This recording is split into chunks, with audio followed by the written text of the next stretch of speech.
साथियों नमस्कार, आप सभी का स्वागत है state teachers eligibility test Bihar और शिक्षण कला के 30 बेहतरीन प्रश्न जो कि आपके शिफ्ट 1 में 13/9/2023 को पूछे गए हुए हैं। तो डीटीए भागलपुर अब आपके लिए संपूर्ण तैयारी लेकर के आया है स्टेट।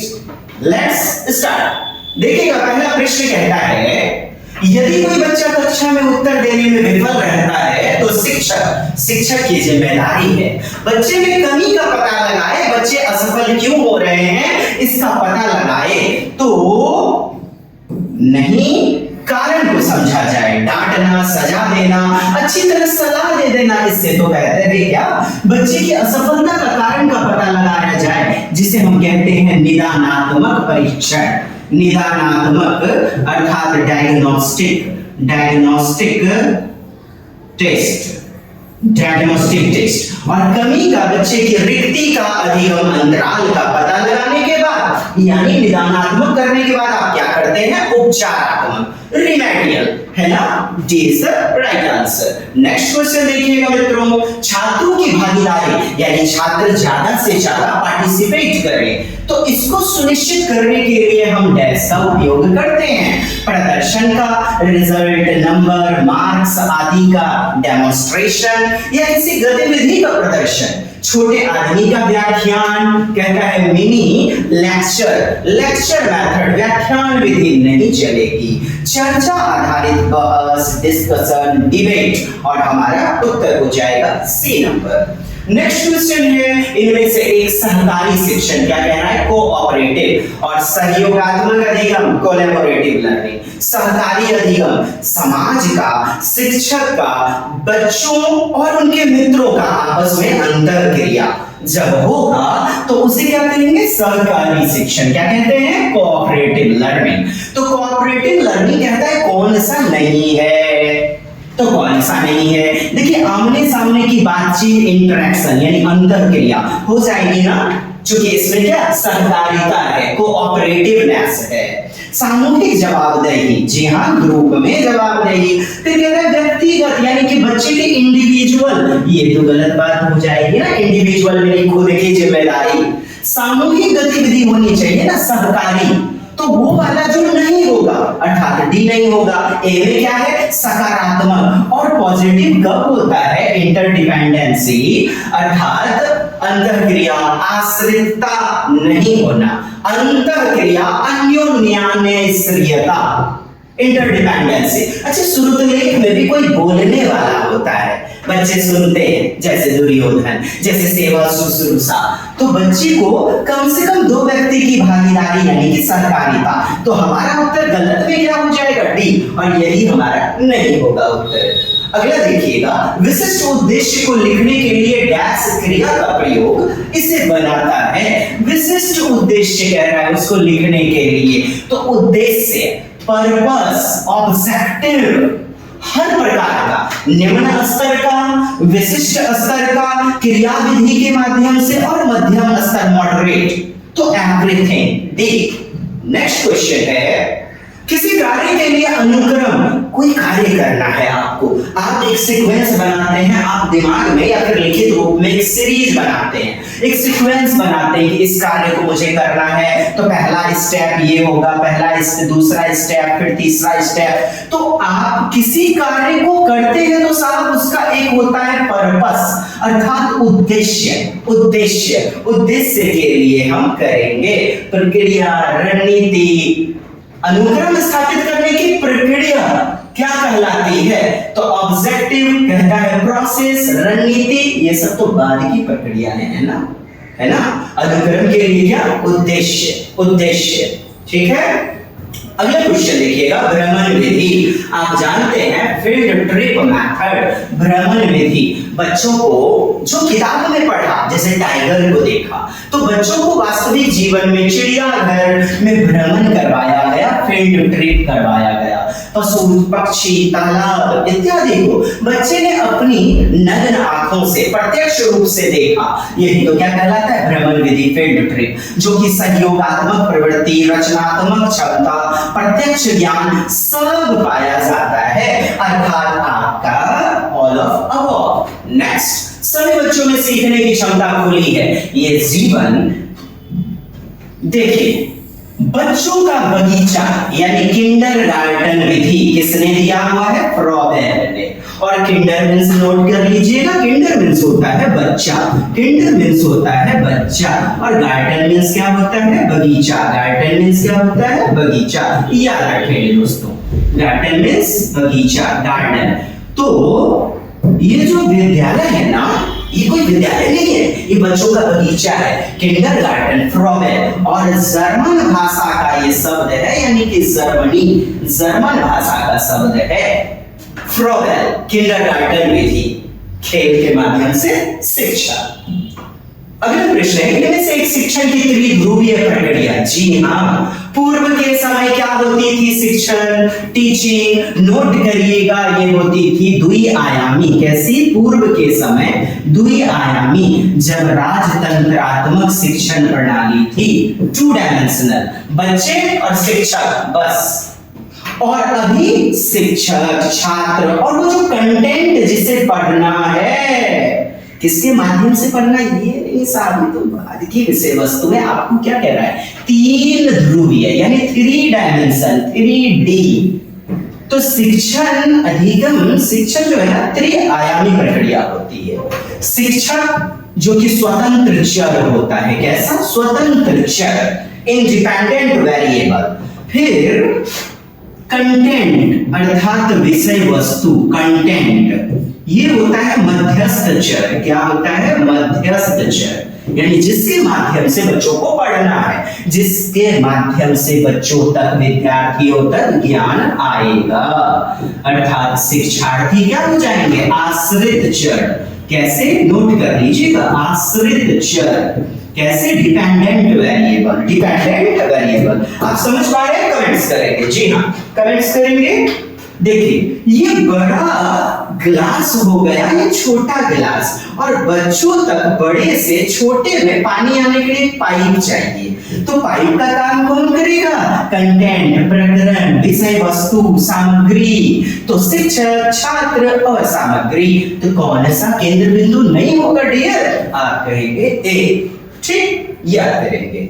अभी प्रजातांत्रिक गतिविधि यानी बाल केंद्रित शिक्षण प्रणाली है, और त्रिध्रुवीय, ट्राइपोलर, 3 डायमेंशनल प्रक्रिया पाई जाती है। किसी पाठ को बढ़ाने के लिए शिक्षक द्वारा बनाई गई योजना क्या कहलाती है? शिक्षक जो बनाते हैं साहब, आपने भी पढ़ा हुआ है, क्या कहलाती है? लेसन प्लानिंग कहलाती है, पाठ योजना। शैली, ये शैली क्या? अच्छा, ये शैली देखिए, स्टाइल, शैली, किसी चीज को पढ़ाने का तरीका, स्टाइल, शैली, ठीक। उसका प्रतिकृति, उसका नमूना, खेल इत्यादि सबसे महत्वपूर्ण योगदान था। तो किसका योगदान था? फ्रॉबेल महोदय का। फ्रॉबेल महोदय, वही किंडरगार्टन महोदय, किंडरगार्टन विधि, ठीक, बच्चों का बगीचा, बालोद्यान विधि। और आज जितने किड्स प्ले स्कूल चल रहे हैं ना, सब इसी किंडरगार्टन, बालोद्यान विधि के तर्ज पर चल रहे हैं। खेल खेल में शिक्षा। प्रश्न है, प्रारंभिक बाल बचपन में अर्थात अर्ली चाइल्डहुड, और फिर क्या दिया है? मध्य बचपन, मध्य चाइल्डहुड। देखिए, आप इसको समझ लीजिए। यदि हम बाल्यावस्था की बात करेंगे, चाइल्डहुड, बाल्यावस्था, हालांकि आप 6 से 12 पढ़े हुए हैं ना रॉस वगैरह के अनुसार, कि अधिकतर मनोवैज्ञानिक मानते हैं 2 से 3 वर्ष से क्या 12 वर्ष तक बाल्यावस्था।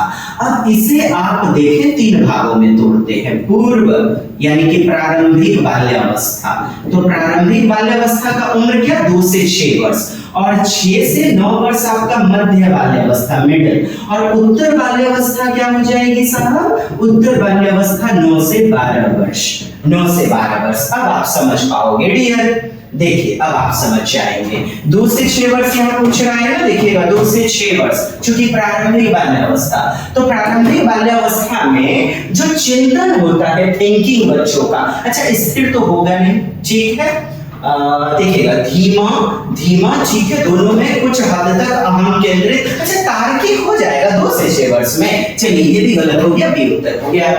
देखिए, धीमा, कुछ हद तक ईगोसेंट्रिक, कुछ हद तक ईगोसेंट्रिक। और फिर मध्य बाल्यावस्था जैसे ही आती है, मध्य बचपन 6 से 9 वर्ष, तो बच्चे मूर्त वस्तु के आधार पर चिंतन करते हैं, तर्क वितर्क करते हैं। यानी कि मूर्त वस्तु, कॉन्क्रीट ऑब्जेक्ट, जिन वस्तुओं को देखा, डेयरी मिल्क, बिस्किट, पेड़ पौधे, नदी तालाब को देखा, बस उन्हीं के आधार पर स्थिर तार्किक सोच पाई जाती है बच्चों में। क्योंकि अमूर्त चिंतन तो विकसित होगा साहब किशोरावस्था 12 से 18 वर्ष में। जी समझ पा रहे हैं आप? सूचित करेंगे। बेहतरीन लग रही है हमारी कक्षा? इसी तरह आपको हर विषय बेहतरीन ढंग से मिलेंगे। चलिए, ये आप देख लिया आपने, धीमा होता है कुछ हद तक अहम केंद्रित। इगोसेंट्रिक किसे कहते हैं भाई? अपने ही विचारों को सही मानना, अपने ही विचारों के आधार पर कार्य करना, अपने चश्मे से ही दुनिया को देखना। मैं जैसा सोचता हूं वैसे ही दुनिया सोचती है। जीन प्याजे का ये शब्द आपको पता होगा, अहमन्यता, अहम केंद्रितता, इगोसेंट्रिक स्पीच। सहतौतेत्वम युवाम यूयम, अहम मीन्स मैं होता है, तो मैं पर आधारित केंद्रित विचार को ही क्या कहते हैं? अहम केंद्रित विचार। तो कुछ हद तक ठीक है, चूंकि पूरी तरह से अहम केंद्रितता कब आ जाती है? 2 से 6 वर्ष में आती है, और 6 वर्ष के अंत तक आते आते ये धीरे धीरे समाप्त होके सामाजिक वार्ता के रूप में विकसित होने लगती है।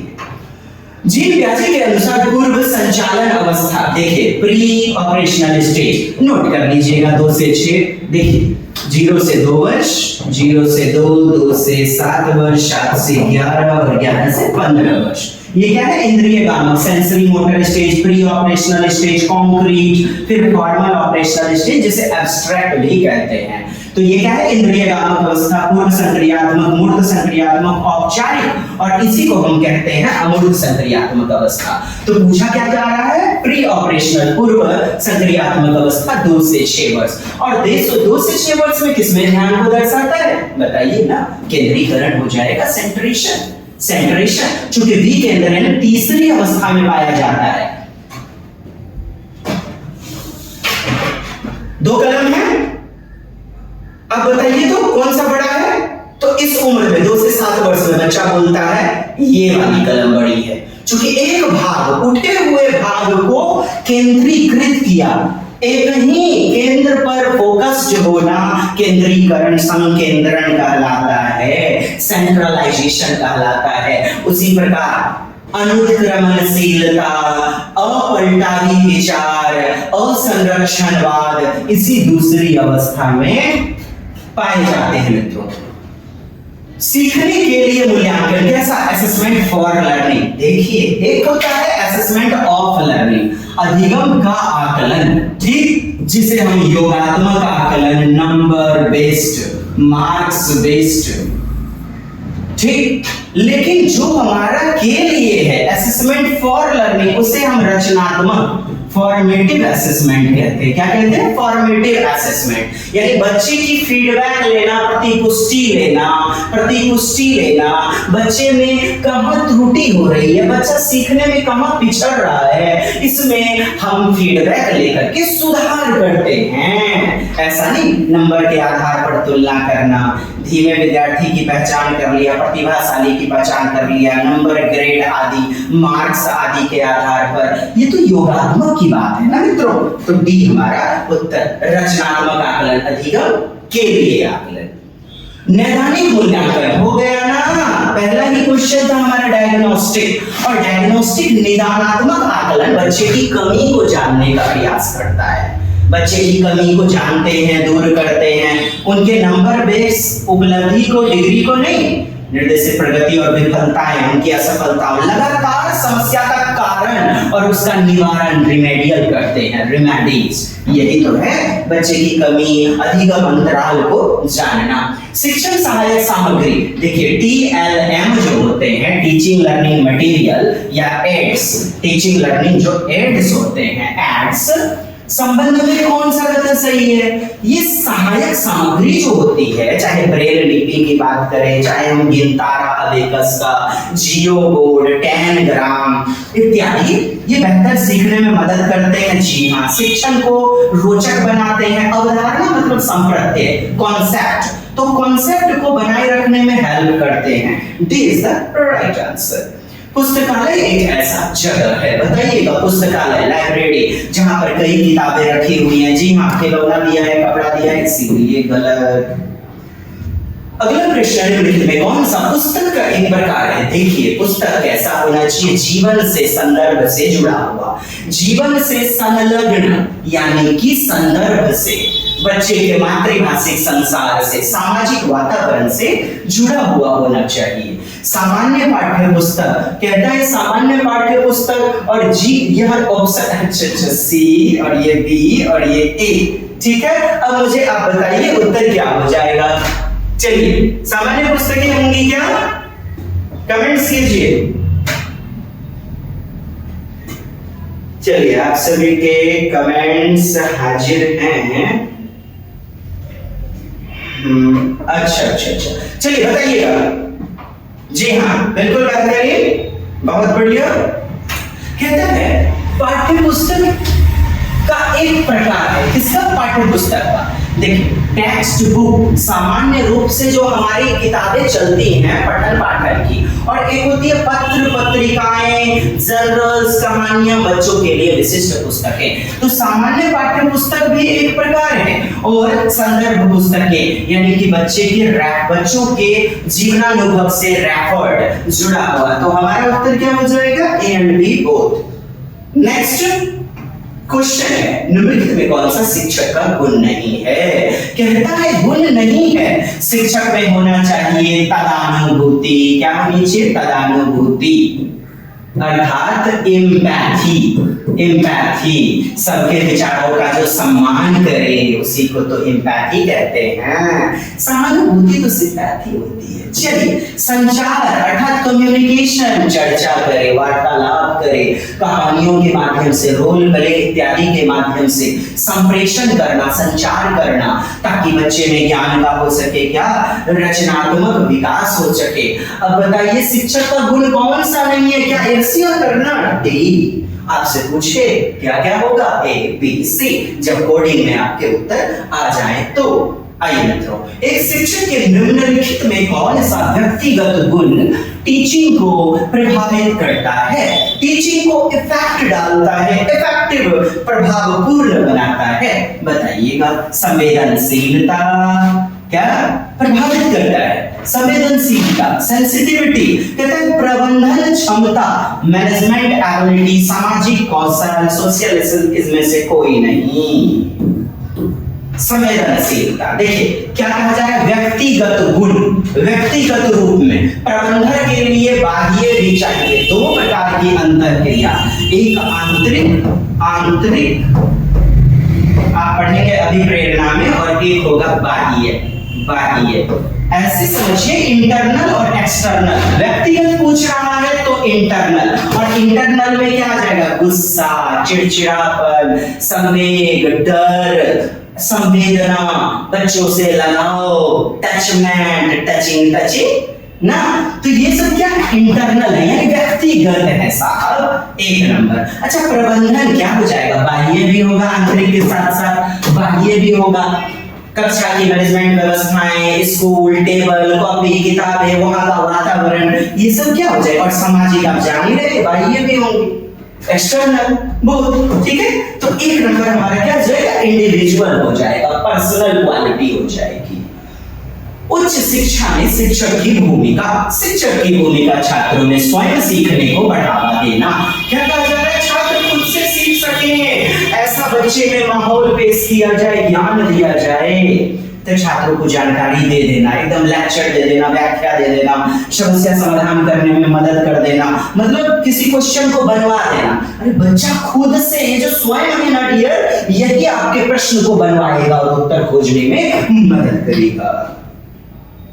मूल्यांकन प्रक्रिया संबंधित है। मूल्यांकन अर्थात इवैल्यूएशन क्या होता है? बच्चे ने कितना सीखा, कितना समग्र विकास हुआ, यानी संपूर्ण सीख सका, अधिगम कर सका, ये प्रक्रिया ही क्या कहलाती है? मूल्यांकन।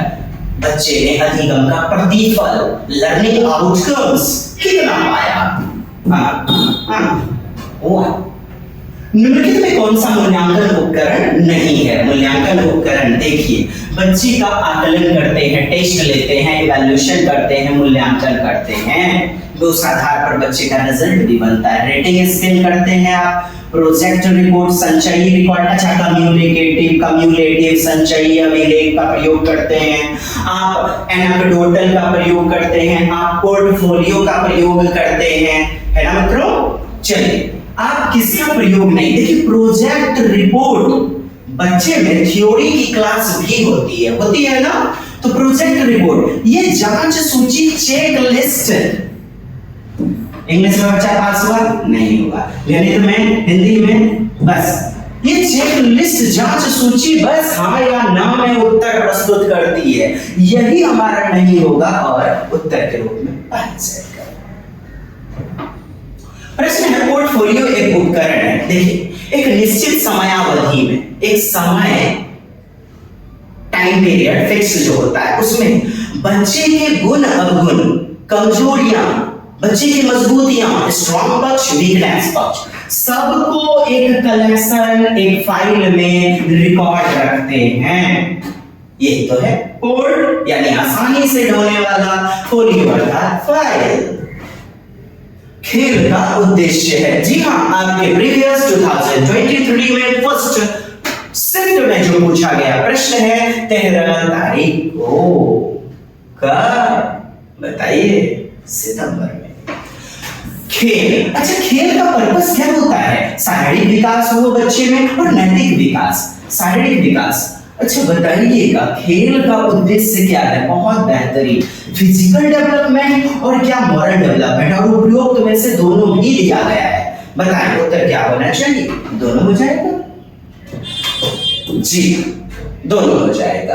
अच्छा नैतिक विकास कैसे?